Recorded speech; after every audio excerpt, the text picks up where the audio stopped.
A Drive-It habvágó rendszerünkkel bármilyen vágást gyorsan, precízen és egyedül végezhetünk. A vágókeret különböző hosszúságokban készül, 60, 110 és 130 cm. Megfelelő hálózati tápegységgel, melynek súlya mindössze pár dekagramm.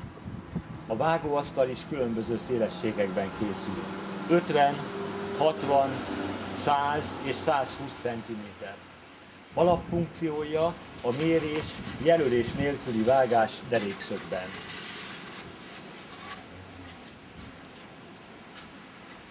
A táblát a rögzített mércéhez méretre állítjuk, megfogjuk a vágókeretet, nyomva tartjuk a kapcsolót, és a vezetőknek szorítva lefele toljuk. Bármilyen vékony vágást készíthetünk, akár a milliméternek a tört részét is.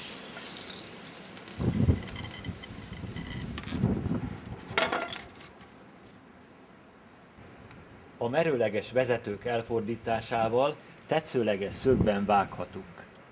A 60 és 45 fokhoz külön furatok vannak, hogy biztosítsák a pontos könnyű beállítást.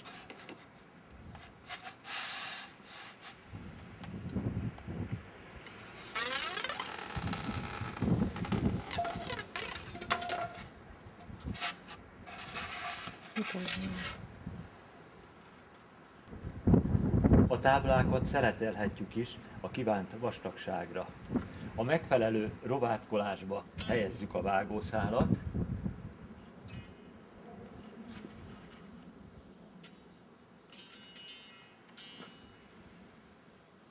Egy csipesszel lebiztosítjuk a kapcsolót,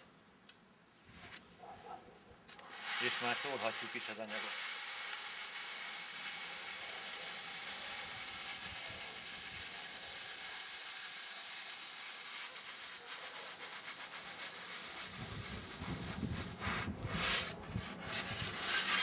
Tökéletesen sima felületet kapunk. Szögben is vághatunk vele, tehát ékalakot, hogyha a vágószál egyik oldalát más pozícióba hozzuk.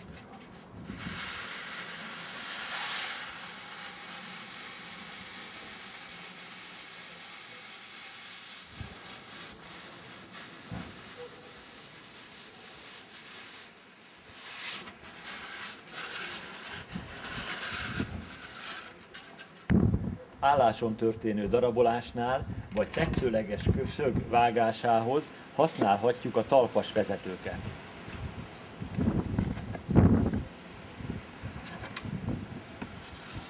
Mindkét oldalon a mérethez igazítjuk és rögzítjük, majd egyszerűen levágjuk.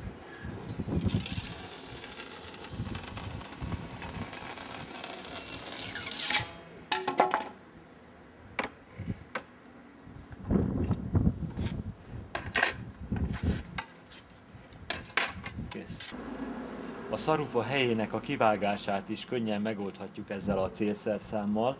Beállítjuk a szarufa szélességét plusz néhány millimétert, rögzítjük,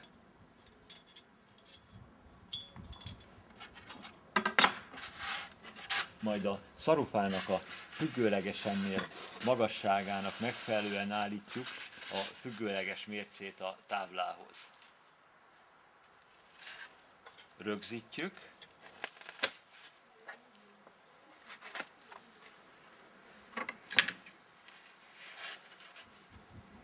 kivágáskor úgy kell tartanunk a vágószálat, illetve a vágókeretet, hogy hátul nagyobbat vágjunk.